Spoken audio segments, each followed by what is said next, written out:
तब्बल 8 वर्षाने नगरपंचायत आणि नगर परिषदेच्या निवडणुका होऊ घातलेल्या आहेत.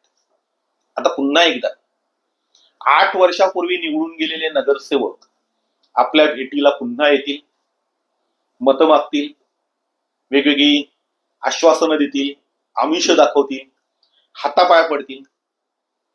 या सगळ्यांना एकदा ठामपणे विचारा की 8 वर्षापूर्वी तुम्ही दिलेल्या आश्वासनांचं नेमकं काय झालं. त्यावेळेस मतं मागताना तुम्ही जे आम्हाला सांगितलं होतं ती आश्वासनं तुम्ही पूर्ण केली आहेत का, त्याने एकदा तोंडावर विचारा.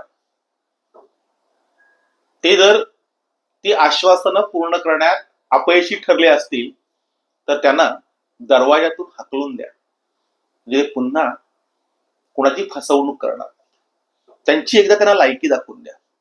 होतंय काय, निवडणुकीच्या वेळेस आपल्याला वेगवेगळी आश्वासनं देतात, आमिष दाखवतात, निवडून येतात आणि त्याच्यानंतर ते स्वतःचीच घरं भरण्यामध्ये मशगूल असतात. आपल्याला अगदी विचारणंही त्यांना चांगलं वाटत नाही, म्हणजे आपल्याशी ते बोलतही नाहीये. म्हणजे निवडून जाताना ते नगरसेवक म्हणून निवडून जातात. नगरसेवक म्हणजे नगराचे सेवक. मात्र निवडून गेल्यानंतर ते नगराचे सेवक न राहता ते नगराचे मालक बनतात.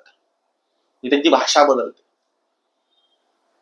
त्यांची जी भाषा असते ती भाषा आम्ही फार कोणीतरी आहोत या आविर्भावाची असते आणि म्हणून त्यांना आता याच वेळेस जमिनीवर आणणं गरजेचं आहे.